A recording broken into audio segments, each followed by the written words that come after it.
Hello everyone, आप सभी को रेमो का नमस्कार। Target SSC CGL tier 1 maths crash course में आप सभी का हार्दिक स्वागत है।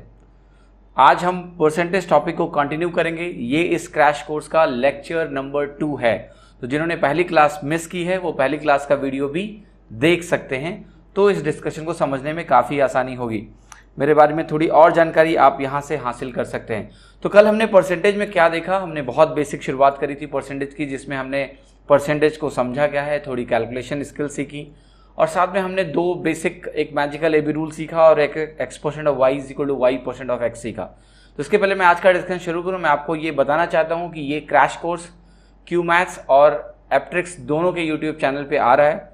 तो ये topic wise alternatively Q maths के चैनल पे और एप्ट्रिक्स के चैनल पे आएंगे, इसलिए एप्ट्रिक्स का यूट्यूब चैनल और क्यू मैथ्स का यूट्यूब चैनल दोनों सब्सक्राइब करके रखें और बेल आइकन को प्रेस करें ताकि आपको हर एक वीडियो अपलोड की नोटिफिकेशन मिलते रहे। डिस्क्रिप्शन में सारे यूजफुल लिंक्स दिए हुए हैं, तो डिस्क्रिप्शन को एक बार ओपन करके ज़रूर देखें और उसमें हर एक इंपॉर्टेंट लिंक दी हुई है जिसमें जो भी आपके लिए यूजफुल है उनको ज़रूर फॉलो करें। ठीक है, चलिए शुरुआत करते हैं आज के डिस्कशन की।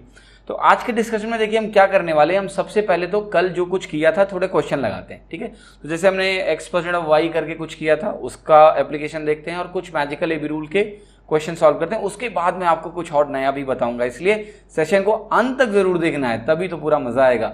चलिए शुरुआत करते हैं और देखते हैं। इस क्वेश्चन में कह रहा है कि what is the value of 45% of 280 and 28% of 450। अब देखिए इस क्वेश्चन को करने में आपको कुछ सेकेंड्स ही लगने चाहिए कि इसका आंसर अल्टीमेटली जो है 252 आएगा। ठीक है, मेंटली करना है। लेकिन मैं आपको एक वाकया सुनाता हूं जो मेरे साथ हुआ कभी, जब मैं कभी पढ़ाता था फिजिकल सेंटर्स में, तो मैं बच्चों की कॉपियां भी देखता रहता था कि लोग कॉपियों में लिख क्या रहे हैं। तो जब ये क्वेश्चन मैंने बोर्ड पे लिखा, तो इस बोर्ड पे जब ये क्वेश्चन लिखा तो मैं लोगों की कॉपियां देख रहा था कि लोग कर क्या रहे हैं, क्योंकि मैं जिस तरह की गलती चाह रहा था उस तरह की गलती उन्होंने की। तो देखिए क्या हुआ कि क्या किया एक स्टूडेंट ने, क्या मोस्ट ऑफ द स्टूडेंट ने ऐसा ही किया। उन्होंने इसको देखा और उन्होंने कहा कि देखो दो एक्सप्रेशन है। पहले तो मुस्कुराए क्यों, क्योंकि आसान सा था। उन्होंने कहा लगा लेंगे, परसेंटेज की कैलकुलेशन करनी है, दो एक्सप्रेशन थे। तो उन्होंने कहा जब दो एक्सप्रेशन तो चलो एक एक करके लगाते हैं, दोनों एक साथ निकालेंगे तो गलती होने की संभावना होती है ज़्यादा, अलग अलग करके निकालते हैं। तो उन्होंने क्या किया, पहला वाला एक्सप्रेशन निकाला कैसे, देखो कहा 45% ऑफ 280 निकालना है। तो उन्होंने कहा कि देखो क्या होगा 45 इंटू 280/100 और फिर उन्होंने क्या किया, देखिए इसको ऐसे डिवाइड किया, फिर इसको 5 से डिवाइड किया तो यहाँ पर आ गया 2, यहाँ आ गया 9, फिर से इसको डिवाइड किया, इसको 14 मिल गया, 14 को 9 से मल्टीप्लाई किया तो आ गया 126। आधी मुस्कान चेहरे पे आ गई। आधी मुस्कान क्यों आई, क्योंकि अभी आधा बाकी था कैलकुलेट करना। ठीक है, तो उन्होंने कहा पूरा मुस्कुराएंगे पूरा करने के बाद। तो देखिए जब उन्होंने दूसरा एक्सप्रेशन निकालने की कोशिश करी तो उन्होंने कहा कि ये हो गया 28 इंटू 450 डिवाइडेड बाई 100। बड़ी मशक्क़त करने के बाद उन्होंने फिर से किया कुछ ऐसा, और जैसे ही उन्होंने किया उन्हें फिर से वैल्यू मिली 126 और तुरंत ही वो जो हंसी जो आने वाली थी वो ऐसे ही एक रुआसी सूरत में तब्दील हो गई उनकी। क्यों, आपको पता है क्यों? उन्हें लगा कि ये दो डिफरेंट एक्सप्रेशन बराबर कैसे आ सकते हैं। उन्होंने कहा कि पक्का मुझे मालूम है कि मैं हमेशा कैलकुलेशन मिस्टेक करता हूं, तो आज भी मैंने किया है। और उस कैलकुलेशन मिस्टेक की खोज में वो बिल्कुल कोलंबस की तरह लग गए। कोलंबस की तरह लग गया और उन्होंने पूरा चेक किया। एक बार इसको चेक किया, फिर इसको चेक किया, गलती मिली नहीं। दोबारा चेक किया, गलती मिली नहीं। तीसरी बार उन्होंने गलती निकाल ही दी, जबरदस्ती गलती निकाल ही दी, क्योंकि उन्होंने कहा कि गलत तो हम ही हैं, तो दो डिफरेंट एक्सप्रेशंस हैं, ये सेम कैसे हो सकते हैं। तो उम्मीद करता हूं कि आपकी जो अवस्था है, अगर इस तरफ कहीं भी आपकी अवस्था है तो इस अवस्था से आपको बाहर आने की बहुत ज़रूरत है। ये बहुत ही खतरनाक अवस्था है जहां पर आपको मालूम भी नहीं चलता कि आपकी कैलकुलेशन सही है सर, उसको दोबारा चेक ना करें। तो देखिए अब मैं बताता हूं आपका हाल अभी क्या है। देखिए आप जैसे इन दोनों एक्सप्रेशन को देखना, आप कहना ये दोनों है एक। क्यों? आपने कल पढ़ा है कि x% of y y% of x के बराबर है, लेकिन आप कहोगे कि ये अगर x माना ये अगर y माना तो ये तो 280% होना चाहिए। तो मैं आपको एक दूसरा मंत्रा देने जा रहा हूँ, रैमो मंत्रा। ठीक है, अब वो मंत्रा देखो क्या है। वो मंत्रा सिंपल सा ये है कि भाई परसेंटेज कैलकुलेशन में 0 कहीं भी रख दो, फर्क नहीं पड़ता है। अरे सर जी अगर आप 10% निकालते हो, अगर आपसे मैं बोलूं कि आप जरा 10% निकाल दो 100 का, ठीक है, तो क्या मिलता है आपको? 10 मिलता है। और अगर मैं आपको बोलूं कि आप जरा मुझे 100% निकाल दो 10 का, ठीक है, देखो अब मैं इसमें बात कर रहा हूँ जीरो को चेंज करने की, मैंने एक जीरो पुल करके यहाँ दे दिया तो वो भी 10 होगा।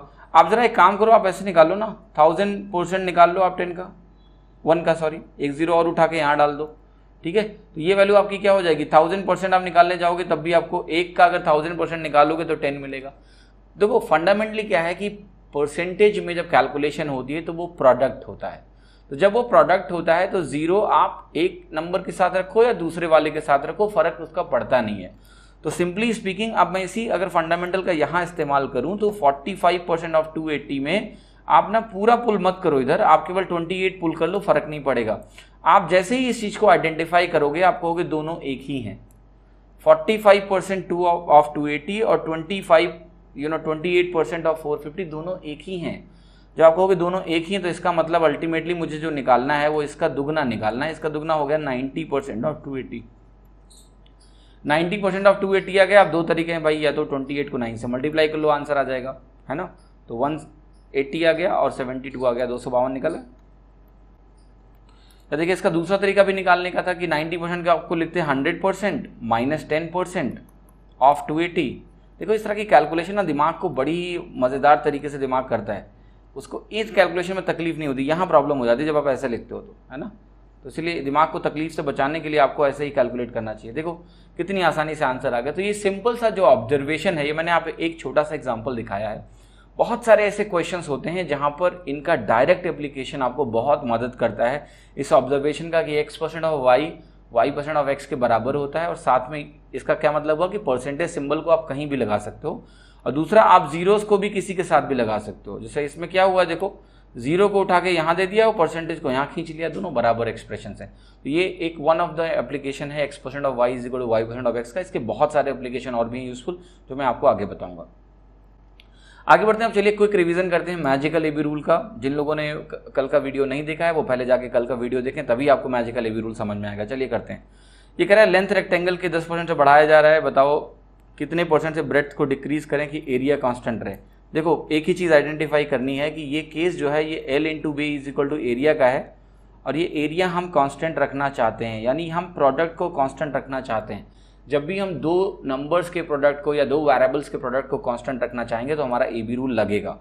तो यहाँ पर देखो इसको आपने बोला कि लेंथ को आपने 10% से बढ़ाया है, यानी ये है +1/10, तो ये वैल्यू हो गई -1/11, जो कि हो जाएगा आपका 9.09%। इतनी आसानी से ये क्वेश्चन हो गया। इस क्वेश्चन को पढ़ते ही आंसर लगना चाहिए। ये तो मैं आपको अभी लिख के दिखा रहा हूँ ना, लिख के दिखाने की जरूरत नहीं, मुझे ऐसे ही बोलना चाहिए था कि +1/10 इंक्रीज है तो +1/10 -1/11, राइट, दैट इज 9.09%। चलिए अगले सवाल पे बढ़ते हैं। यहाँ क्या कह रहा है कि लेंथ को 25% से बढ़ा दिया गया है, by how much % breadth must decrease so that area remains constant. +1/4 आपका हो जाएगा -1/5। देखो यहाँ पर क्या कहानी है, वही है length into breadth is equal to constant, और आपका जो लेंथ है वो +1/4 किया जा रहा है। 25% का मतलब 1/4 इंक्रीज मतलब प्लस, तो जो ब्रेड्थ होगा आपका वो होना चाहिए -1/5, प्लस बिकम्स -1 रिमेन्स 1 और 4 + 1 5। इसका जो परसेंटेज इक्विवेलेंट होता है वो 20% होता है डिक्रीज, इसलिए इसका आंसर हो गया 20% डिक्रीज। ठीक है, आगे बढ़ते हैं, अगला क्वेश्चन देखते हैं। अगले क्वेश्चन में कह रहा है कि रेक्टेंगल का जो लेंथ है उसको 10% से डिक्रीज किया गया है -1/10, तो बताना है ब्रेड्थ को कितना बढ़ाएं कि एरिया कांस्टेंट रहे। तो देखो -1/10 जो होता है आपका ये देगा माइनस प्लस हो जाएगा, 10 - 1 9 हो गया, 1/9 जो होता है आपका 11.11% होता है। तो आप इसको पहले जिस तरीके से भी करते रहे होंगे, है ना, मुझे नहीं पता कि आप क्या करते थे इस सवाल में, कोई वैल्यू एज्यूम करके लगाते थे या जो भी करते थे, सब भूल जाओ। ए बी रूल से बेहतर और तेज इन क्वेश्चंस को करने का कोई तरीका है ही नहीं। अगर आपको ऐसा लगता है कि कोई तरीका आपके पास है तो वो आपकी सिर्फ लैक ऑफ नॉलेज है, मैं आपको बता रहा हूँ। ए बी रूल से बेहतर तरीका प्रोडक्ट कॉन्स्टेंसी केसेस में नहीं है, इतना तेज कोई भी तरीका नहीं है, इसलिए ज़्यादा दिमाग खर्चा ना करें, इसको बस समझ लें, आपका जीवन बहुत आसान हो जाएगा। ठीक है, आगे बढ़ते हैं, अगला सवाल देखते हैं।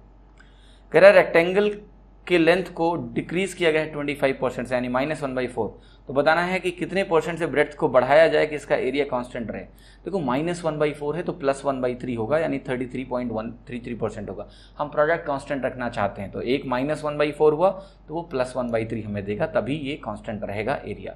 ठीक है, ये देखो जो छोटा छोटा ज्ञान आप यहाँ सीख रहे हो ना, नंबर्स का 25% लेस, तो वो हो गया 33.33%, ये आपको बहुत काम आएगा। आगे मैं आपको दिखाऊंगा कि इन नंबर्स को इस्तेमाल करके हम क्वेश्चंस का कितना मजाक बनाने वाले हैं आगे, केवल यहाँ नहीं, बहुत सारी जगहों पर। बस इंतजार करिए, इसको अच्छे समझ लीजिए। कह रहा है प्राइस ऑफ शुगर 25% से बढ़ गया +1/4, तो बताना है कि कंजम्पशन कितना कम किया जाए कि एक्सपेंडिचर कांस्टेंट रहे। वही आंसर होगा इसका 20%, +1/4 -1/5। लेकिन अब देखिए ये केस पहले समझना है कि वो वही वाला केस क्यों है। देखो प्राइस इनटू कंजम्पशन जो होता है ये एक्सपेंडिचर होता है, क्योंकि प्राइस क्या होता है, मे बी क्वांटिटी पर केजी, मतलब रुपीज़ पर केजी, रुपीज़ पर क्वांटिटी एक्चुअली, और ये कंजम्पशन क्या होता है, क्वांटिटी। तो वो कैंसिल होकर आपको क्या देता है, एक्सपेंडिचर इन रुपीज़। ये आप चाहते हो कांस्टेंट रखना, तो ये बिल्कुल एनालॉगस है आपका A into B is equal to constant से, AB रूल लगेगा। तो प्राइस को अगर आपने +1/4 किया तो ये -1/5 होगा ही होगा, यानी आपका 20% आंसर हो गया। चलिए आगे बढ़ते हैं, अगला क्वेश्चन देखते हैं। उम्मीद करता हूँ अच्छा रिवीजन हो रहा है आपका AB रूल का। ये देखिए एक सवाल, क्यूबॉइड आ गया, डरिएगा मत, मेंसुरेशन का सवाल नहीं है। मेंसुरेशन का नाम सुनते ही आजकल आप लोग कि मैंने कई लोगों ने बोला कि सपने में मेंसुरेशन के सवाल आते हैं। मेंसुरेशन के बारे में सपना आते ही हमारी नींद रात को टूट जाती है। तो मैं आपको ये वार्निंग दे रहा हूँ कि मेंसुरेशन का सवाल नहीं, बस क्यूबॉइड लिखा हुआ है, डरना मत। ये कह रहा है कि इन ए क्यूबॉइड इफ द लेंथ, ये रेक्टेंगल जरा हटा लो, है ना, क्यूबॉइड की बात हो रही है तो क्यूबॉइड की लेंथ होनी चाहिए कि क्यूबॉइड में लेंथ ऑफ ए क्यूबॉइड, है ना, मैं ऐसे लिख रहा हूँ कि लेंथ को डिक्रीज किया गया है 25% से 25% से, ब्रेड्थ को कुछ भी नहीं किया गया, नो छेड़खानी विद ब्रेड्थ। तो बताना आपको यह है कि कितना परसेंट चेंज हाइट में किया जाए, इंक्रीज किया जाए कि वॉल्यूम कांस्टेंट रहे। आपने क्यूबॉइड देखा, क्यूबॉइड का वॉल्यूम देखा, आप जाते हो डर। सर देखिए जरा, वॉल्यूम होता तो है L into B into H, बिल्कुल क्यूबॉइड का, लेकिन जब ब्रेड्थ के साथ कोई छेड़खानी नहीं की गई है, इसका मतलब क्या हुआ, ब्रेड्थ को चेंज नहीं किया गया है। तो इसका क्या मतलब होगा, अगर आप वॉल्यूम को कांस्टेंट रखना चाहते हो और आपका ब्रेड्थ ऑलरेडी कांस्टेंट है, तो L इंटू एच का प्रोडक्ट क्या होना चाहिए, कांस्टेंट होना चाहिए। यानी ऑल्दो ये directly A into be constant दिख नहीं रहा था, बट ये है, ठीक है, क्योंकि यहाँ ब्रेड्थ कांस्टेंट है, यहाँ वॉल्यूम कांस्टेंट है, तो क्या होगा, L इंटू एच का प्रोडक्ट कांस्टेंट होगा, यानी AB रूल हमारा लग जाएगा। आपने किया क्या है सर कि लेंथ को 25% से कम किया है, यानी -1/4 किया है, तो ब्रेड्थ में आपको क्या करना पड़ेगा, आपको +1/3 करना पड़ेगा, 33.33%। देखिए कितना आसानी से क्वेश्चन हो रहा है। बस ये आपको रिएक्शन बेहतर करना है, जितना बेहतर रिएक्शन होगा उतने ही थोड़े लंबे सवालों में भी इसका इस्तेमाल हमें तुरंत आंसर देगा। तो ये रिएक्शन बेहतर होना चाहिए कि -1/4 देखते ही +1/3 आना चाहिए। इसमें थोड़ा सा टाइम लगेगा बट हो जाएगा, क्योंकि ये प्रोसेस बहुत आसान है। इसको जल्दी से जल्दी मास्टर करिए, जितना जल्दी मास्टर करोगे आप उतना ही इसकी एप्लीकेबिलिटी आपके लिए बेहतर हो जाएगी। आगे बढ़ते हैं, अगला सवाल देखते हैं। देखिए अगले सवाल में कह रहा है कि profit is 1/3 of selling price, तो बता दो प्रॉफिट परसेंटेज क्या है। अब ये मत सोचना कि ये सवाल प्रॉफिट एंड लॉस का है, यहाँ कैसे आ गया। सर जी समझिए, प्रॉफिट एंड लॉस भी क्या है, परसेंटेज ही तो है। तो मैं आपको दिखा रहा हूँ कि बिना प्रॉफिट एंड लॉस पढ़ाए हुए भी प्रॉफिट एंड लॉस का सवाल कैसे निकलता है, समझना। एक तरीका तो आप है कि आप सेलिंग प्राइस को कुछ मान लो 3 करके, 3 मान लोगे तो प्रॉफिट निकल जाएगा, फिर आपका कॉस्ट प्राइस आ जाएगा, आंसर आ जाएगा। लेकिन AB रूल का इस्तेमाल करते भी ये आंसर डायरेक्ट आ जाएगा। जरा ध्यान से समझना, मैं यहाँ पर लिख रहा हूँ CP और मैं यहाँ लिख रहा हूँ SP। अगर आपने बोला कि प्रॉफिट जो है 1/3 ऑफ सेलिंग प्राइस है, 1/3 ऑफ सेलिंग प्राइस का मतलब ये हुआ कि परसेंटेज जो हम अगर निकालना चाहें प्रॉफिट का सेलिंग प्राइस को बेस मान के, तो प्रॉफिट परसेंटेज कितना आएगा आपका, 33.33% आएगा। लेकिन ज़्यादा कंफ्यूज मत होइए, आप बस मुझे ये बता दो कि जब भी प्रॉफिट होता है तो क्या होता है, सेलिंग प्राइस की वैल्यू कॉस्ट प्राइस से ज़्यादा होती है। वो फॉर्मूला नहीं है कोई, है ना, आप खुद ही सोचो ना। प्रॉफिट कब होगा, जब जो लागत है विक्रय मूल्य लागत से ज़्यादा है। तो अब अगर प्रॉफिट हो रहा है और मुझे सेलिंग प्राइस मालूम है और मुझे प्रॉफिट अमाउंट मालूम है, तो जब मैं सेलिंग प्राइस को कम करूंगा ना प्रॉफिट से, प्रॉफिट अमाउंट से, तो मुझे कॉस्ट प्राइस मिलेगा। सिंपल, आप अपने आप ये एनालाइज करो। यानी ये वैल्यू क्या है, -1/3, और एरो मैंने ऐसे ही बनाई है क्योंकि मैं सेलिंग प्राइस से चल रहा हूं, क्योंकि यहाँ सेलिंग प्राइस दिया हुआ था। तो सेलिंग प्राइस में जब उसका 1/3 घटाया जाता है तो कॉस्ट प्राइस मिलता है। इन्होंने जो प्रॉफिट परसेंटेज पूछा है, by default profit percentage cost price पे होता है, तो इस डायरेक्शन में ये वैल्यू क्या होगी, +1/2 AB रूल का इस्तेमाल करके, यानी ये हो गया आपका 50%। तो 50% आपका हो गया प्रॉफिट परसेंटेज। हमें यही निकालना था कि सेलिंग प्राइस से कॉस्ट प्राइस जाने में इतना कम करना पड़ता है, तो कॉस्ट प्राइस से सेलिंग प्राइस जाने में फ्रैक्शनल क्या चेंज लाना है। तो अगर फ्रैक्शनल चेंज +1/2 का है तो परसेंटेज प्रॉफिट आपका कितना है, 50% है। अब देखिए अगला सवाल देखते हैं, बिल्कुल इसी से रिलेटेड है। कह रहा है लॉस जो है आपका वो 1/3 ऑफ सेलिंग प्राइस है, तो आपको बता दो कि लॉस परसेंटेज क्या होगा। कितना आसान सवाल है कि इसका आंसर होगा 25%। कैसे, जरा देखना। देखो यहाँ पर फिर से SP हो गया, यहाँ पर CP हो गया। अगर लॉस हो रहा है, नुकसान हो रहा है, तो लागत ज़्यादा होगी, विक्रय मूल्य कम होगा। यानी अब मुझे सेलिंग प्राइस में उठा के जो भी लॉस है उसको जोड़ना पड़ेगा, तब मुझे कॉस्ट प्राइस मिलेगी, क्योंकि कॉस्ट प्राइस ज़्यादा है। तो कॉस्ट प्राइस अगर ज़्यादा है तो SP को बढ़ाएंगे तो CP मिलेगा। तो ये +1/3 हुआ, तो ये वैल्यू क्या होगी, -1/4। देखो लॉस परसेंटेज निकल गया कितना, 25%, क्योंकि 1/4 का जो इक्विवेलेंट होता है वो 25% होता है। अब देखिए ये चीज़ आप बहुत अच्छे से समझ लेना, इसका कारण क्या है, क्योंकि प्रॉफिट एंड लॉस में ना एक टर्म होता है प्रॉफिट ओवर सेलिंग प्राइस, जिसको हम मार्जिन परसेंटेज भी बोलते हैं, ठीक है। तो ये जो आप AB रूल यहाँ देख रहे हो ना, ये उस सारी समस्या को खत्म कर देगा। जैसे यहाँ पर आप देखना 25% जो है लॉस परसेंटेज है कॉस्ट प्राइस पे, और ये 33.33% है लॉस परसेंटेज सेलिंग प्राइस पे, ठीक है। ऐसे जो पिछला केस था प्रॉफिट वाला, आप ध्यान से देखना यहाँ पर कि जो प्रॉफिट परसेंटेज कॉस्ट प्राइस पे है वो तो 50% है, लेकिन प्रॉफिट परसेंटेज सेलिंग प्राइस पे जो है वो 33.33% है। तो ये कई बार क्वेश्चन पूछते हैं सीधे कि profit on cost price is 50%, find the profit percentage over selling price. AB rule का इस्तेमाल करोगे सर, आंसर आ जाएगा वैसे ही जैसे आप AB रूल में निकालते हो कि +1/2 -1/3 हो जाता है, ऐसे आंसर निकलेंगे आपके। और अगर आपको दे दिया सेलिंग प्राइस के ऊपर तो वही करोगे फिर उल्टा, -1/3 +1/2 हो जाएगा। तो वो भी समस्या आपकी खत्म। जो भी बेस चेंज की प्रॉब्लम है उसको AB रूल खत्म ही कर देता है, जड़ से नाश, ठीक है। तो उसका जड़ से नाश हो जाएगा अगर आप सही से इसको समझ लो तो। मैं सब कुछ बहुत आसान बना दूंगा आपके लिए, ठीक है। चलिए आगे बढ़ते हैं और अगला क्वेश्चन देखते हैं। देखिए अगला क्वेश्चन कह रहा है कि Ramo want to purchase a rectangular plot of 800 square metres. मतलब मेरी इच्छा है कि मैं एक रेक्टेंगुलर प्लॉट खरीदूं 800 स्क्वायर मीटर की। अब ये मैं सोचना मैं उस प्लॉट का क्या करूंगा, ठीक है। सवाल पढ़ते हैं, ज़्यादा इमोशनल होने की ज़रूरत नहीं है, ये मेरी इच्छा है। फिर क्या बोल गया, he decided to purchase a plot with length and breadth, ठीक है, X meters and Y meters respectively. मतलब मेरी इच्छा ये है कि जो मैं प्लॉट खरीदना चाहता हूँ सर, उसका जो लेंथ हो वो X हो और जो उसका ब्रेथ हो वो Y हो, ठीक है। लेकिन लेटर क्या हुआ कि मैंने डिसाइड किया कि लेंथ में 25% ज़्यादा रखूंगा जो मैंने प्लान किया है उससे, ठीक है। अब आपको तुरंत लगने लगा होगा कि ये तो मेंसुरेशन का सवाल है, डरो मत। यही होता है जब डर जाते हो ना तो सब गड़बड़ हो जाता है, समझो बस। तो ये कह रहा है कि जो ये प्रीवियस केस था इसमें प्लान था X और Y लेने का, लेकिन अभी कहानी थोड़ी चेंज हुई, तो मैंने कहा कि मैं 25% ज़्यादा लूँगा लेंथ कंपोनेंट को। तो अब क्या होगा कि ब्रेथ कंपोनेंट को डिक्रीज करना पड़ेगा अगर मैं एरिया कांस्टेंट रखना चाहता हूँ, क्योंकि इसमें दिया हुआ है कि जो प्लॉट खरीदना है ना वो एरिया 800 स्क्वायर मीटर ही होगा। तो अगर मैंने लेंथ कंपोनेंट को बढ़ाया सर तो क्या होगा, ब्रेथ कंपोनेंट को कम करना पड़ेगा, और तो कोई तरीका है नहीं, ठीक है। तो यही पूछ रहा है कि बताओ रेशियो क्या है X रेशियो Y का, जो हमें मालूम करना है। अब देखिए अगर आप थोड़ा सा भी AB रूल को समझो तो आपका आंसर ऐसे ही ओरली निकल आएगा। मैं समझाता हूँ कैसे। देखो इसमें भी क्या केस है आपका, X इंटू वाई जो होगा आपका वो कांस्टेंट होगा, क्योंकि ये क्या है area, length into breadth, X into Y आपका एरिया है, कांस्टेंट रखना है इसको।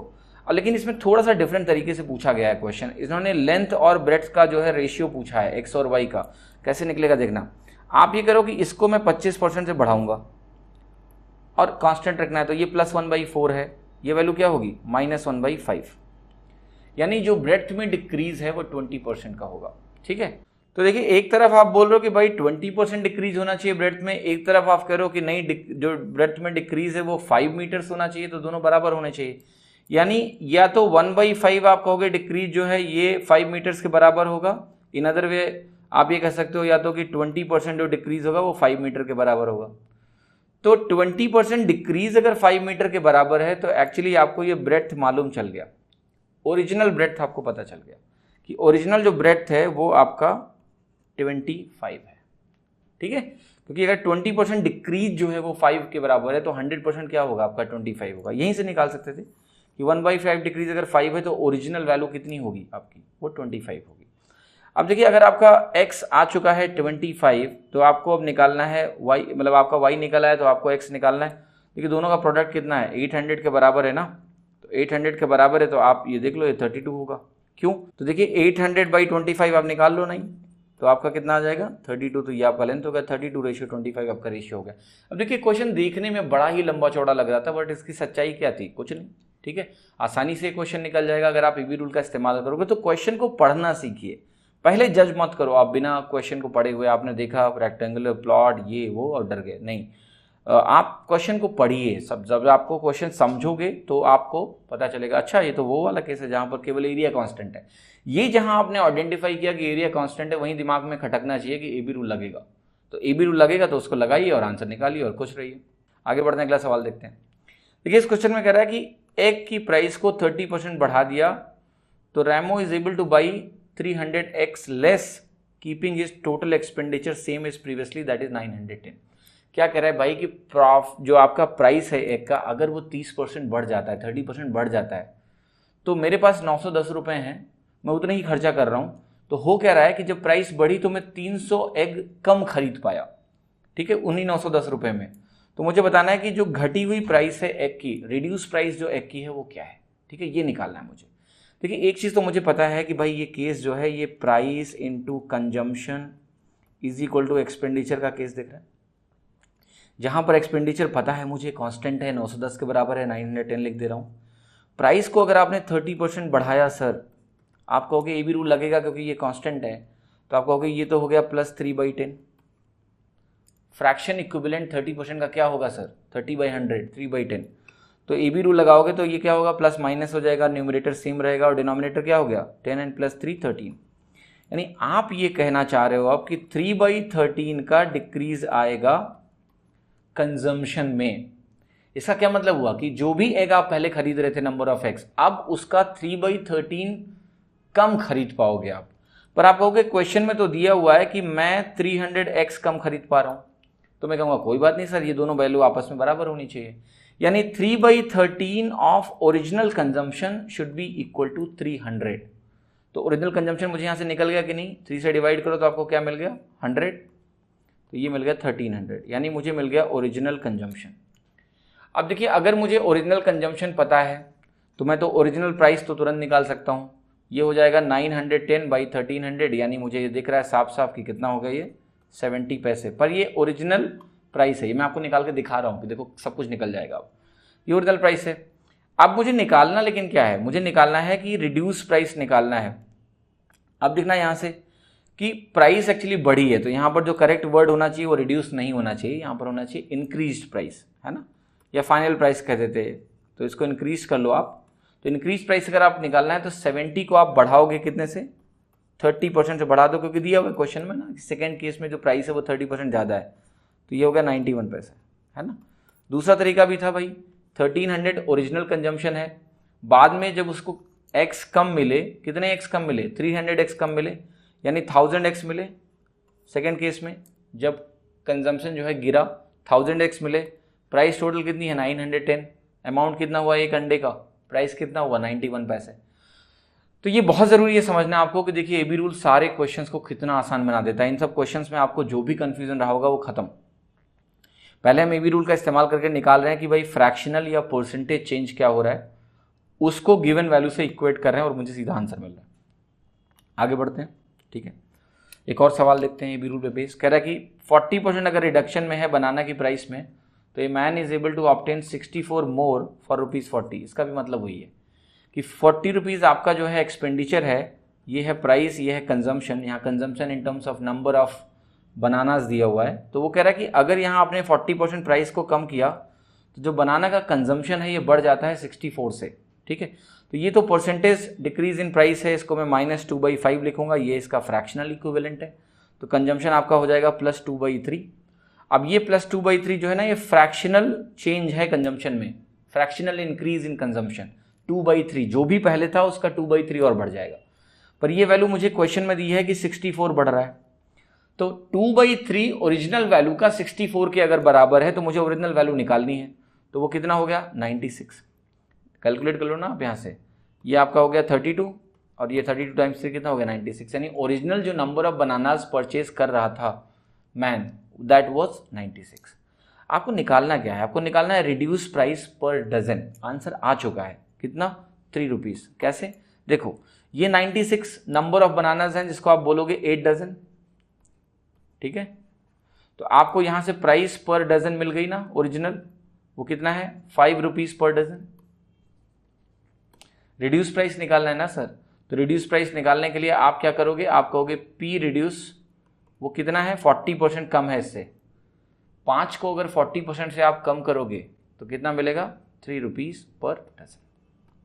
ठीक है, अब देखिए इसमें कई लोग समय की बर्बादी कैसे करते हैं। वो क्या करेंगे कि रिड्यूस प्राइस निकालने के लिए वो पहले निकालेंगे कि सेकंड केस में कंजम्पशन कितना होगा, तो उनको मिलेगा 160।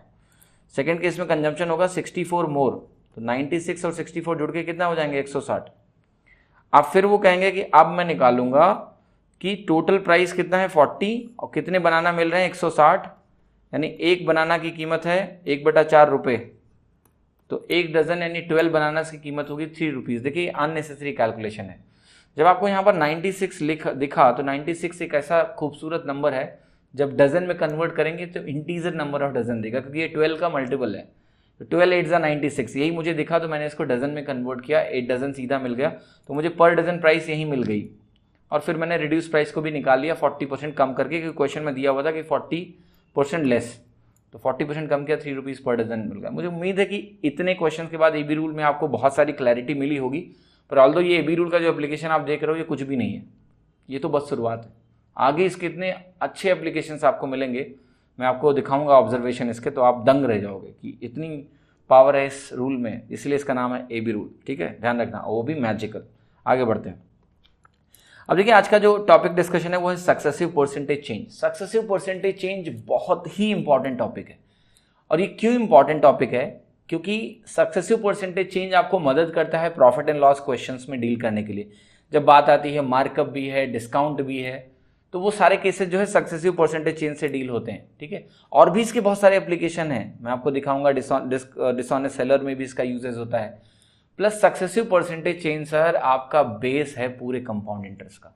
कंपाउंड इंटरेस्ट नाम का टॉपिक आपको बहुत परेशान करता है, लेकिन अगर आपने सक्सेसिव परसेंटेज चेंज समझ लिया तो वो टॉपिक आपको कभी परेशान कर ही नहीं पाएगा, क्योंकि उसमें कुछ बचेगा ही नहीं।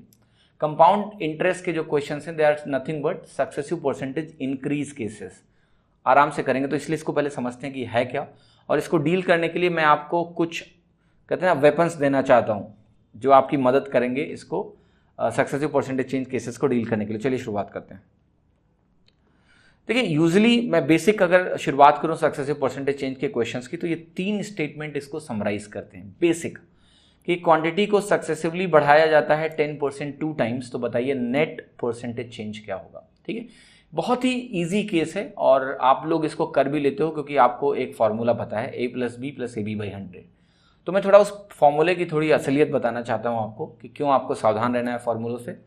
तो 10% जब 2 टाइम्स की बात की जाती है, तो आपका जो ये फॉर्मूला है A+B+AB/100, आप खुशी खुशी लगाते हो और आपको आंसर मिलता है, बिल्कुल मिलेगा, क्योंकि आप कहोगे ये हो जाएगा 10 + 10 + 100/100, A+B+AB/100, तो ये आपको दे देगा 21% इंक्रीज।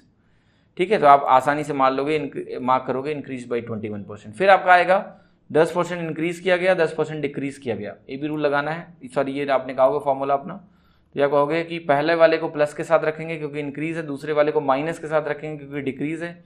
एक माइनस है, एक प्लस है, उनका प्रोडक्ट माइनस होगा। अब देखो एग्जाम में कितनी तकलीफें आपके सामने है ना, एक प्लस माइनस इधर से हुआ, आपके नंबर प्लस से माइनस हो जाएंगे, इसलिए सावधान रहे।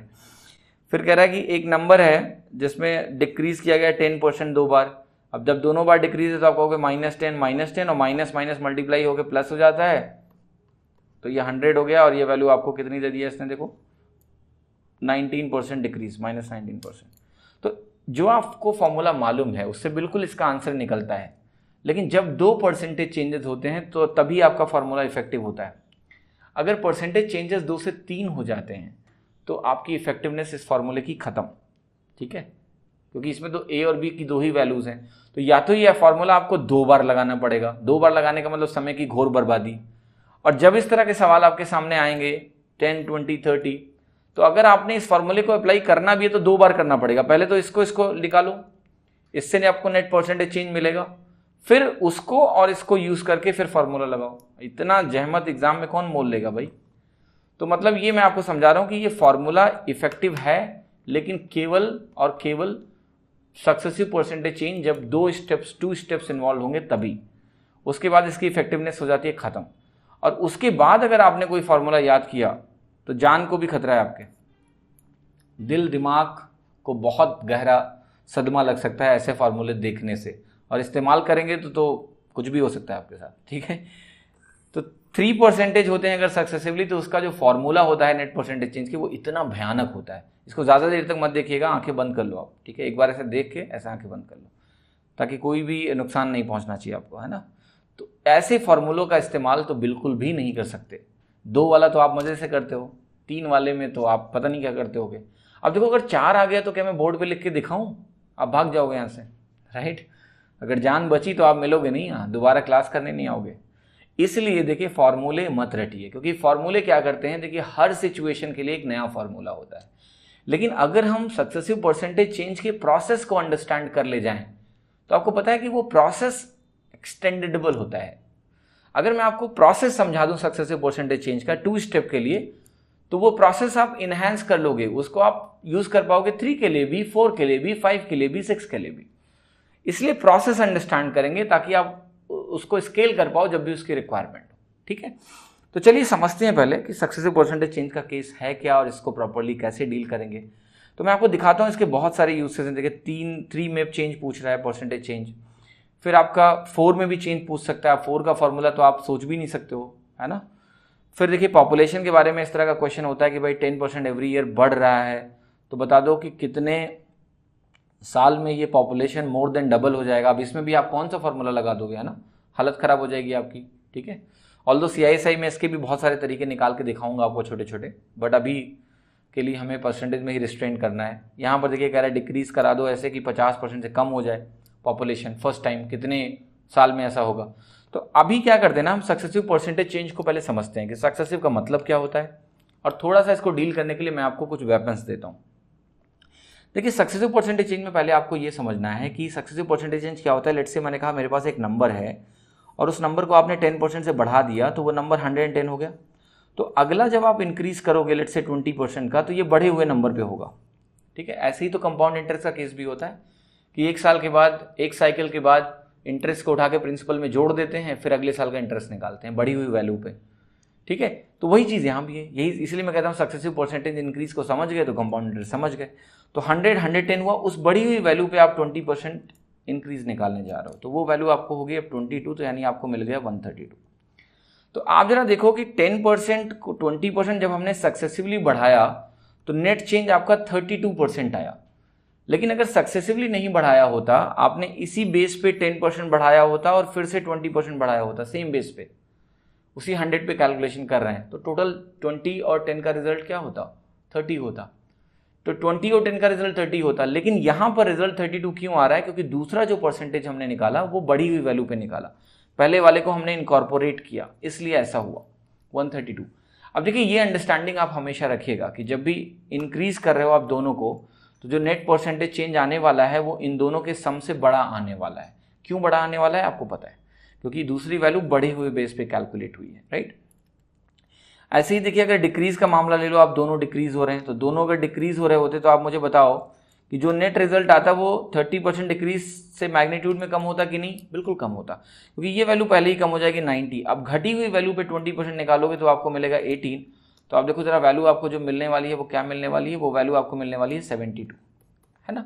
तो अब यहाँ पर चेंज आप जरा देखो कितना आ रहा है 28% का, यहाँ पर चेंज आपका 30% का नहीं आ रहा है, क्योंकि डिक्रीज किया आपने तो दूसरी वैल्यू जो मिली मुझे वो घटी हुई मिली, सब्ट्रैक्टेड लेस वैल्यू मिली, उसका परसेंटेज डिक्रीज निकाला 72 है।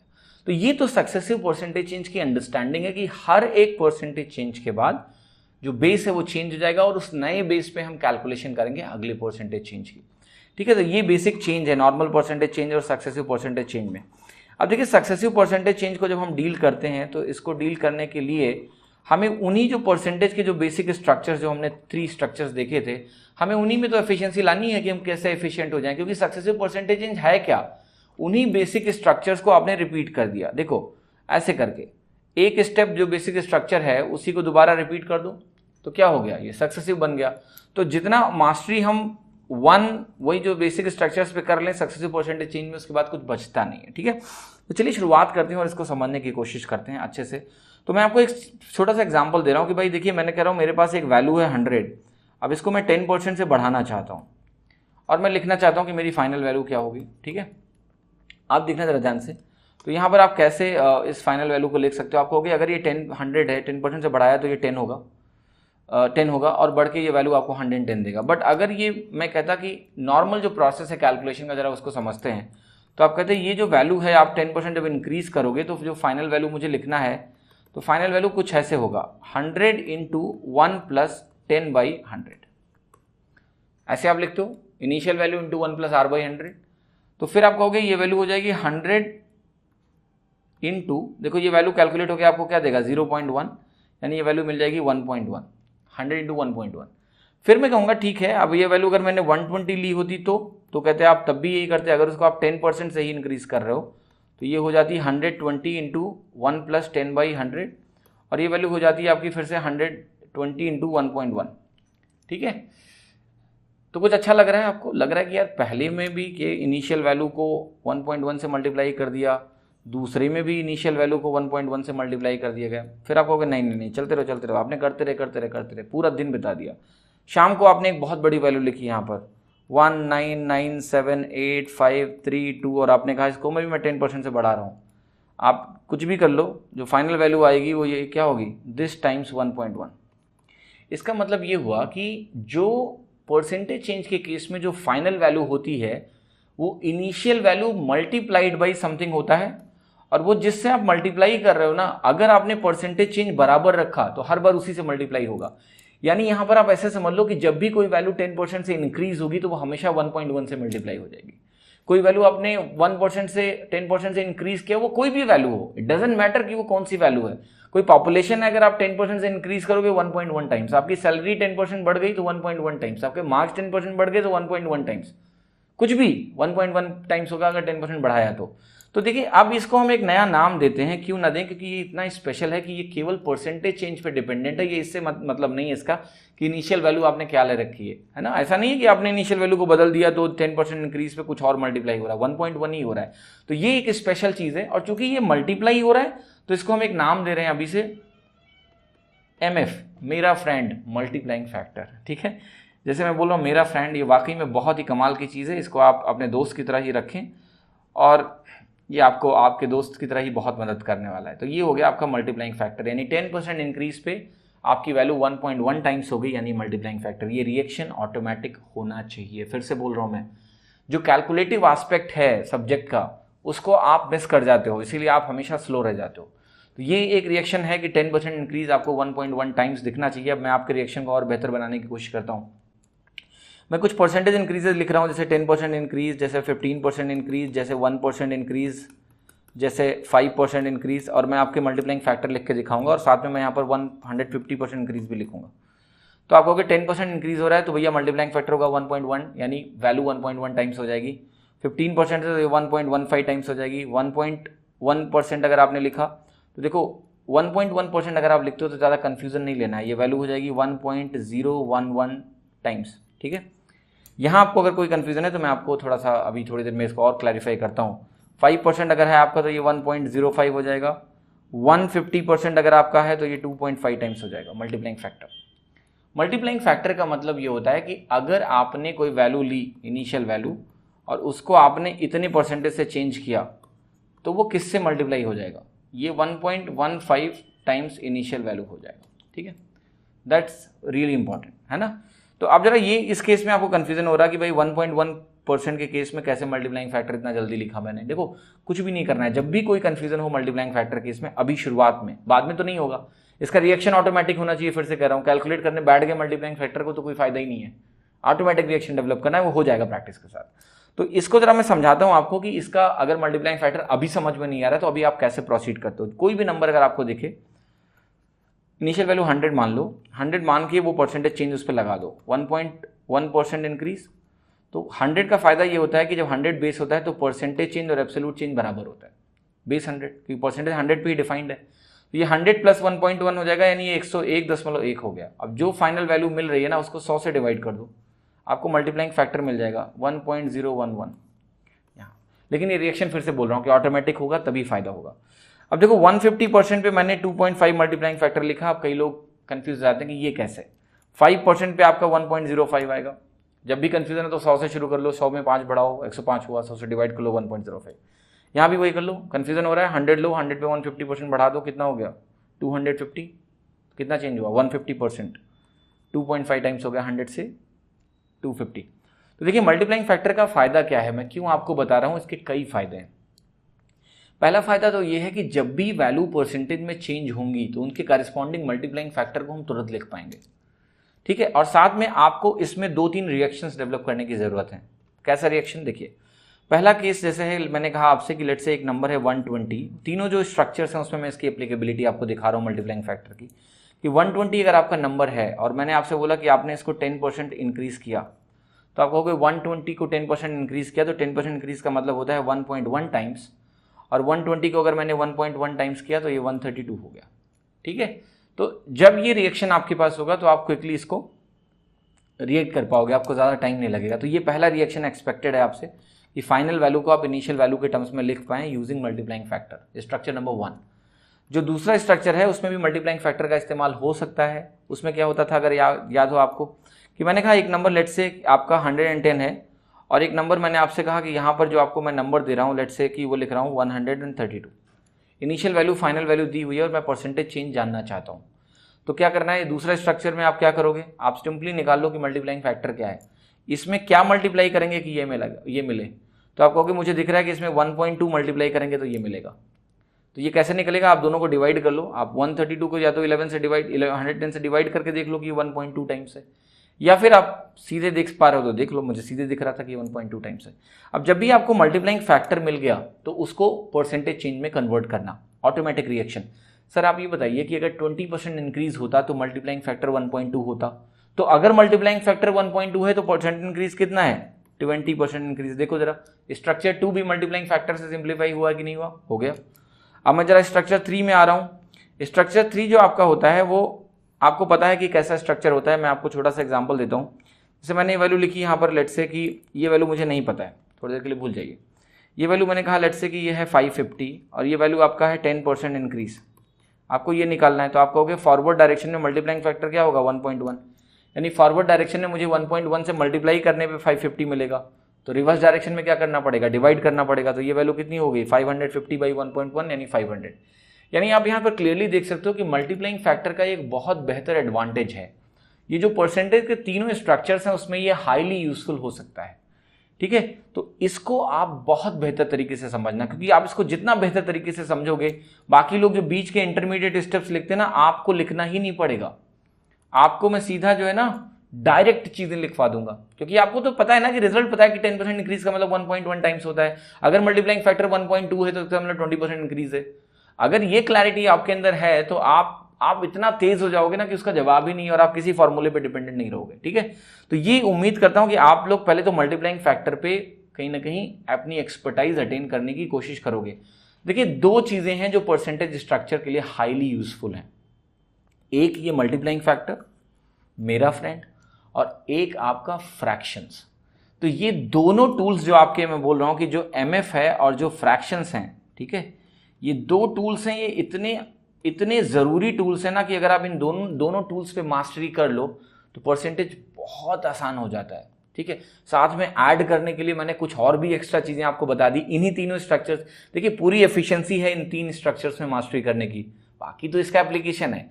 यहां मास्टरी हुई नहीं, सब कुछ खत्म, आपका प्रॉफिट लॉस खत्म, आपका CISI खत्म, डिस्काउंट क्या होता है, परसेंटेज डिक्रीज, मार्कअप क्या होता है, परसेंटेज इंक्रीज, सक्सेसिव डिस्काउंट क्या होता है, 2 बार डिक्रीज। बस ये स्ट्रक्चर आप मास्टर कर लो, पूरी परसेंटेज खत्म, पूरी प्रॉफिट लॉस खत्म, पूरी CISI खत्म।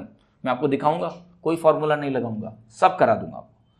लेकिन ये क्लैरिटी बहुत जरूरी है कि भाई इन स्ट्रक्चर्स, जो 3 ही स्ट्रक्चर्स पॉसिबल है, उनको डील करने के क्या क्या अस्त्र हैं आपके पास। मैंने बताया मल्टीप्लाइंग फैक्टर, फ्रैक्शंस, और एक आपका डायरेक्ट कैलकुलेशन भी है कि आपने देखा कि भाई 120 से 132 हो गया 132, मैंने निकाल लिया कि ये चेंज ऑफ 12 दिख रहा है, 12 120 का क्या है, या तो आप निकाल लो 1/10 है, या आप निकाल लो कि सीधा सीधा मुझे दिख रहा है कि ये 10% है, इसको ये 100% हुआ तो 10% क्या होगा, 12।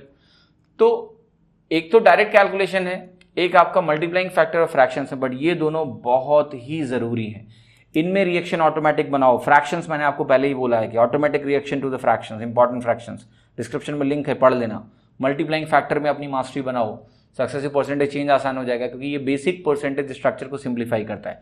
और देखिए मल्टीप्लाइंग फैक्टर और फ्रैक्शंस ना एक तरह के ऐसे टूल्स हैं कि जब ऐसा कोई जरूरी नहीं कि दोनों हर केस में आपको लगाने की जरूरत है। कभी फ्रैक्शंस हमारे लिए बहुत आसान होते हैं, कभी मल्टीप्लाइंग फैक्टर बहुत आसान होता है। तो इन दोनों में हम बराबर की मास्टरी करेंगे ताकि जहां हमें जिस वेपन की जरूरत हो वहां हम उसका इस्तेमाल करेंगे। ठीक है, छोटा सा पक्षी मारना है तो एक अलग वेपन, बड़ा जानवर मारना है तो एक अलग वेपन। तो वो डिपेंडिंग ऑन द सिचुएशन हम इस्तेमाल करेंगे कि हमारे लिए कौन सा वेपन बेहतर है। समझ रहे हो आप? तो उसके हिसाब से हम चीजें कहीं ना कहीं करेंगे, लेकिन ये दोनों मास्टर करना बहुत जरूरी है। अब जरा देखते हूँ जो अंडरस्टैंडिंग मैंने आपको दी अभी तक मल्टीप्लाइंग फैक्टर की, इसका क्या फायदा है। इसका फायदा लेके मैं वापस जा रहा हूँ और मैं आपको सारे सवाल दिखाता हूँ जो आपने देखे अभी तक, जो दिए हुए थे, क्या इससे हो रहे हैं कि नहीं। देखो जरा, आप कहोगे 10% इंक्रीज 2 टाइम्स, यानी मल्टीप्लाइंग फैक्टर क्या हुआ आपका 1.1 इंटू 1.1 यानी 1.32 1.21 आपका क्या हुआ 21% इंक्रीज। समझाता हूँ मैंने क्या किया। देखिए मैं क्या कह रहा हूँ, मैं कह रहा हूँ कि देखिए आपने अगर किसी चीज़ को 10% से 2 बार बढ़ाया, तो 10% से जब आप 2 बार बढ़ाओगे तो यहाँ पर ये क्या हो जाएगा 1.1 टाइम्स, यहाँ क्या हो जाएगा 1.1 टाइम्स। तो यहाँ से यहाँ जो वैल्यू थी वो ऑलरेडी 1.1 टाइम्स हो चुकी है, फिर यहाँ से यहाँ तक फर्दर 1.1 टाइम्स हो जाएगी। यानी 2 बार जब आप 10% चेंज कर रहे हो ना, इंक्रीज कर रहे हो, तो फाइनल जो वैल्यू है वो 1.1 इंटू 1.1 टाइम्स हो गई किसके, इनिशियल वैल्यू के। तो ये क्या हो गया नेट मल्टीप्लाइंग फैक्टर, जिसको आप बोलोगे 1.21। तो आप अगर आपके पास 1.21 एज ए मल्टीप्लाइंग फैक्टर दिख रहा है कि फाइनल वैल्यू इनिशियल वैल्यू का 1.21 टाइम्स है, परसेंटेज चेंज कितना है सर 21% इंक्रीज। मल्टीप्लाइंग फैक्टर 1 से बड़ा मतलब क्या, वो वैल्यू बढ़ गई है, इंक्रीज है। थोड़ा सा भी कंफ्यूजन अगर आपको है यहाँ पर कि मल्टीप्लाइंग फैक्टर को देखते ही परसेंटेज कैसे पता करें, बहुत आसान है, बताता हूँ मैं आपको। आप 100 एज्यूम करो, मल्टीप्लाइंग फैक्टर को जाके उससे मल्टीप्लाई कर दो 1.21, क्योंकि यही तो मल्टीप्लाइंग फैक्टर होता है, इनिशियल वैल्यू मल्टीप्लाई होकर फाइनल वैल्यू देता है। देखो 121 मिल गया, तो 100 अगर 121 हो जाता है तो क्या चेंज है 21% का। ठीक है, तो अब जब थोड़ा सा प्रैक्टिस रहेगी तो आपको ये सब एरो बना के नहीं देखना है सर, डायरेक्ट होगा। जैसे यहाँ पर मैंने कहा increase 10% 2 times successively 1.1 into 1.1 is equal to 1.21 21% increase. यहाँ आ गए 10% increase and then 10% decrease. 10% increase क्या हुआ आपका 1.1, 10% डिक्रीज मल्टीप्लाइंग फैक्टर आपका होगा 0.9। तो मल्टीप्लाइंग फैक्टर आपको अगर और डिटेल में पढ़ना है तो मेरा एक आर्टिकल है, डिस्क्रिप्शन में उसका लिंक है, वो आप यूज करोगे तो आपको आसानी से और ज्यादा क्लैरिटी मिल जाएगी। इनका प्रोडक्ट क्या है 0.99। 0.99 मल्टीप्लाइंग फैक्टर का मतलब होता है 1% डिक्रीज। कोई भी कंफ्यूजन है 100 से स्टार्ट करो, 100 में 0.99 मल्टीप्लाई करो 99 मिलेगा, 100 to 99 कितना हुआ 1% डिक्रीज। यहाँ गए 2 बार सक्सेसिव डिक्रीज है, आपको हो गया 0.9 इंटू 0.9 मिल गया आपको 0.81। 0.81 का मतलब होता है 19% डिक्रीज, है ना। 100 में 0.81 मल्टीप्लाई करो 81 आया, 19% डिक्रीज। बट थोड़े टाइम के बाद क्या होगा, जब आप इनमें बेहतर रिएक्शन डेवलप करोगे तो आपको 0.1 देखते ही पता है कि ये 19% डिक्रीज है। आपको 0.9 देखते ही मालूम चलेगा कि अरे ये तो 1% डिक्रीज है। जिस दिन ऐसा होगा उस दिन आपका जीवन सरल हो जाएगा। ठीक है, परसेंटेज आपको सब कुछ आसान बना देगा। ठीक है, आगे बढ़ते हैं। अब जरा देखते हैं कि मैं किस चीज की बात कर रहा था, कि मैं क्यों इस फॉर्मूले को रिजेक्ट कर रहा था। आप इस फॉर्मूले को अगर 2% चेंजेस के लिए यूज कर पा रहे हो, आपको कोई तकलीफ नहीं, तो मुझे भी कोई तकलीफ नहीं, करो। लेकिन प्रोसेस इसलिए अंडरस्टैंड करना है कि मल्टीप्लाइंग फैक्टर में जो मैंने आपको 2 के लिए दिखाया है, यही मैं आगे आपको दिखाता हूं 3 के लिए और 4 के लिए। और ये होता है सही तरीका सीखने का, क्योंकि आपको प्रोसेस मालूम है तो आप स्केल कर लोगे। आप कहोगे 10% इंक्रीज, 20% इंक्रीज, 30% इंक्रीज। आप कहोगे 1.1 इंटू 1.2 इंटू 1.3।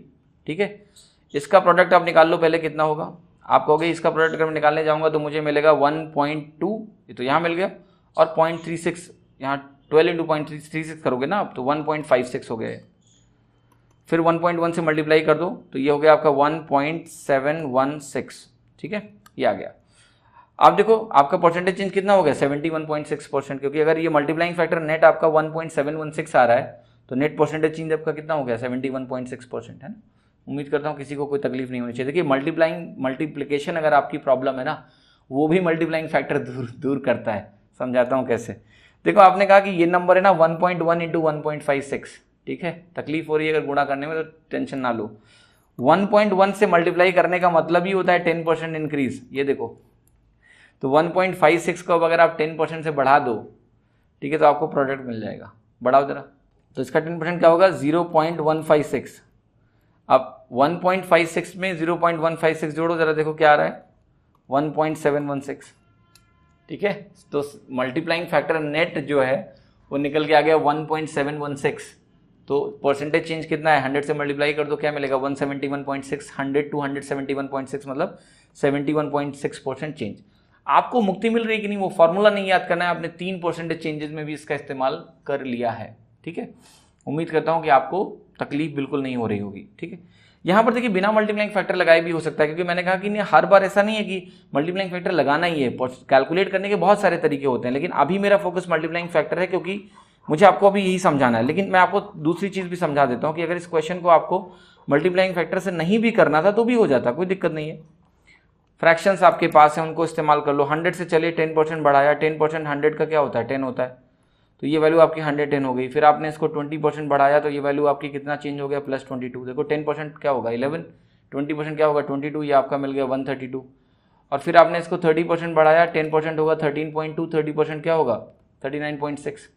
इसको आप जरा जोड़ दो, क्या मिल रहा है 171.6। तो 100 अगर 171.6 हो रहा है तो कितना परसेंटेज चेंज हुआ 71.6 का।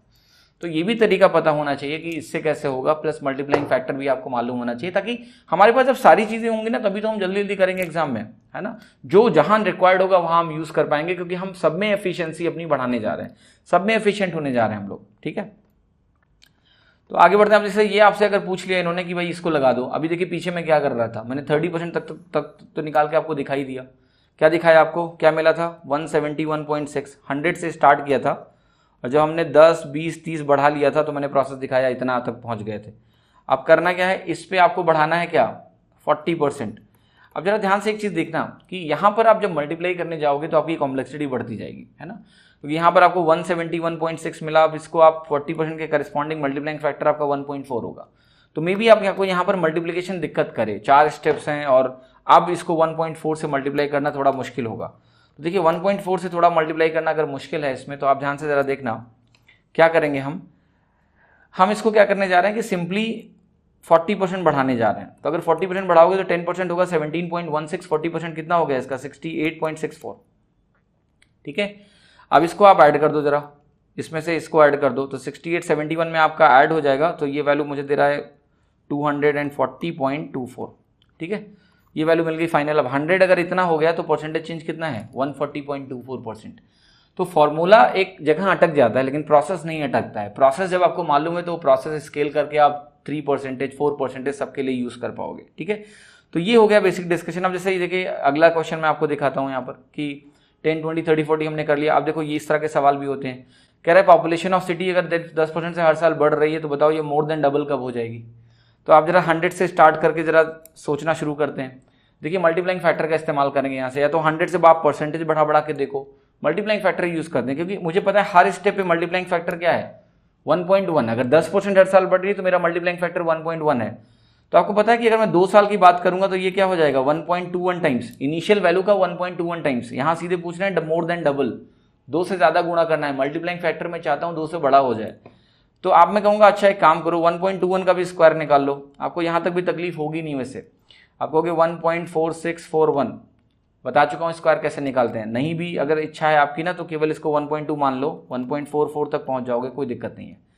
फिर देखना अभी कितने साल हो चुके हैं। यहां मैं बात कर रहा था 2 साल की, और यहां 2 साल को आपस में मल्टीप्लाई कर दिया, यानी 4 साल हो चुके हैं। पर 4 सालों में कुछ मिला भी नहीं, ऑप्शन में भी ऐसा दिख नहीं रहा था कुछ, कम से कम 8 साल तो दिया हुआ था। तो अब मैं ना ये जो वैल्यू मेरे पास है 1.46 को ना मैं फिर से मल्टीप्लाई कर रहा हूँ, इसका स्क्वायर निकालने की कोशिश कर रहा हूँ। ठीक है, अब देखो 1.46 का स्क्वायर निकालना, इतना समय बर्बादी ना करो, आप जरा पहले देखो 1.45 के बारे में सोचते हैं। देखो 1.4 तो मुझे पता है, उसका स्क्वायर मुझे 196 देता है, यानी 1.96। बट चूंकि ये नंबर 1.4 से थोड़ा बड़ा है, मुझे सर्टेन करना पड़ेगा कि 2 से बड़ा हो भी रहा है कि नहीं। तो मैंने इसलिए नंबर को लगभग ये ले लिया। ऑल्दो मेरा नंबर 1.46 आ रहा है एग्जैक्टली, मैंने उसे छोटा लिया, थोड़ा चेक करता हूँ मैं। कोई भी नंबर अगर 5 में एंड करता है उसका स्क्वायर निकालने का तरीका क्या होता है, देखो इसको मल्टीप्लाई करो आप, तो लास्ट में आपको 25 मिलेगा ही मिलेगा। और साथ में आप इस 14 के अगले वाला नंबर मल्टीप्लाई करो। 14 का अगला नंबर क्या होता है 15, और उसका जो प्रोडक्ट होगा 14 टाइम्स 15 वो क्लियरली 200 से बड़ा है। देखो ठीक है, 140 + 70 200 से बड़ा आ गया, यानी 2 से बड़ा आ जाएगा। तो देखिए इस स्टेप के बाद जो है ना 200 से बड़ा आ जाएगा वो, यानी मल्टीप्लाइंग फैक्टर अल्टीमेटली जब डेसिमल्स लगाएंगे तो 2 से बड़ा आ जाएगा। अब ये 4 था तो ये 4 ईयर और ये 4 ईयर, यानी टोटल मुझे दिख रहा है ना कि 8 ईयर्स में हमारा मल्टीप्लाइंग फैक्टर 2 से बड़ा हो जाता है। मोर देन 2 हो गया तो आंसर कितना हो गया कि 8 साल में ऐसा होगा। देखिए अब बाकी कोई भी तरीका आप लगाओ ये क्वेश्चन बहुत कॉम्प्लेक्स हो जाएगा, पर मल्टीप्लाइंग फैक्टर ने इसको इतना आसान बना दिया कि इसमें कुछ बचा ही नहीं। ठीक है, अगला सवाल देखते हैं। अगला सवाल कह रहा है कि एक सिटी का पॉपुलेशन 10% डिक्रीज होता है हर साल, तो हमें बताना है कितने सालों में population will become less than 50% of original population for the first time. Less than 50% of original population.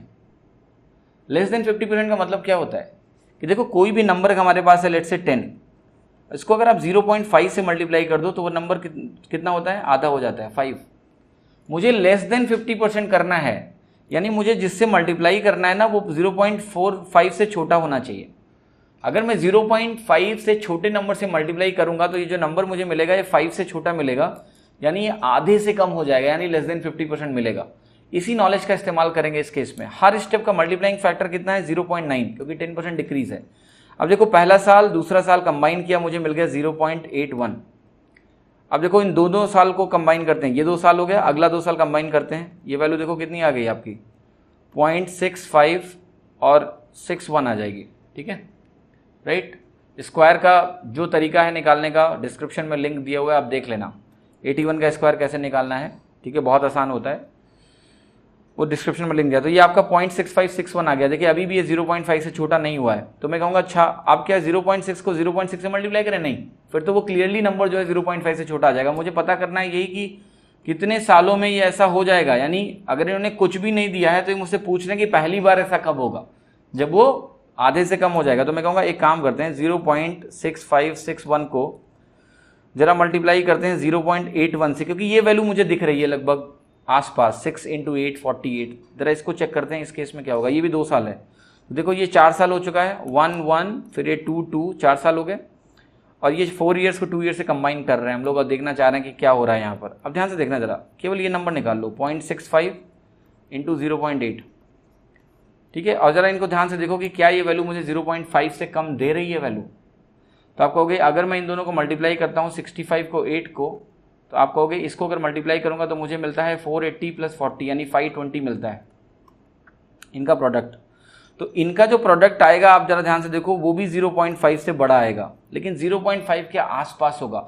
अगर आपने अगली बार इसको 0.9 से मल्टीप्लाई किया तो आप देखो जरा ये नंबर कहाँ गिरने वाला है, 0.4 समथिंग।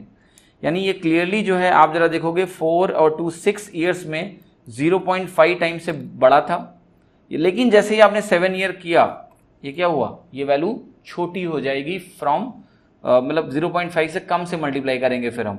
तो मल्टीप्लाइंग फैक्टर का इस्तेमाल करके देखिए ये दोनों क्वेश्चन अच्छे क्वेश्चन है, लेकिन इसमें बहुत सारे इटरेशंस का इस्तेमाल हो रहा है। 8 टाइम्स यहाँ पर हमें देखना पड़ गया और यहाँ पर 7 टाइम्स देखना पड़ गया, लेकिन जब हमें आइडिया है मल्टीप्लाइंग फैक्टर का तो उस मल्टीप्लाइंग फैक्टर को यूज करके इन क्वेश्चंस में कोई दम नहीं बचता है। ठीक है, तो उम्मीद करता हूँ कि आपको बहुत मजा आया होगा मल्टीप्लाइंग फैक्टर को देख के। मल्टीप्लाइंग फैक्टर बहुत ही बेहतरीन कॉन्सेप्ट है, इसको बहुत अच्छे से समझें। और अगले लेसन में हम लोग बहुत सारे क्वेश्चंस करने वाले हैं, जिसमें हम लोग ये सारी जो चीज़ें आपने सीखी है इसका एप्लीकेशन मैं आपको दिखाने वाला हूँ कि ये केवल 3 बेसिक परसेंटेज के स्ट्रक्चर्स और इनको डील करने की जो एबिलिटी मैंने आपको दी है, अगर वो आती है तो परसेंटेज में कुछ नहीं बचने वाला है। हम सारे क्वेश्चंस को ऐसे ही कर डालेंगे, बहुत आराम से करेंगे और आपको बहुत मजा आने वाला है। तो जो क्वेश्चंस होंगे उनको जरूर फॉलो करें, उसके पहले इन क्लासेस को बहुत अच्छे से समझ लें।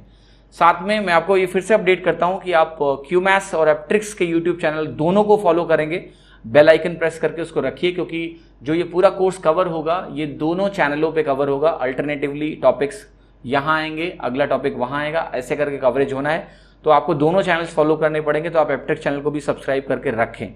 तो अगली क्लास में हम करेंगे ढेर सारे क्वेश्चंस, उसके लिए तैयार रहिए और आपको परसेंटेज बहुत आसान होने वाला है। और जो मेरा वादा है कि इस बार स्वतंत्रता दिवस के पहले आपको मैथ्स के डर से स्वतंत्र करना है, वो जरूर होगा अगर आप मेरा साथ देंगे और जैसा मैं कह रहा हूं वैसा आप करते जाएंगे। ठीक है, धन्यवाद आप सभी को। उम्मीद करता हूं आपको ये वीडियो लेसन पसंद आया होगा। ज्यादा से ज्यादा लोगों को शेयर करें और इससे जोड़ें।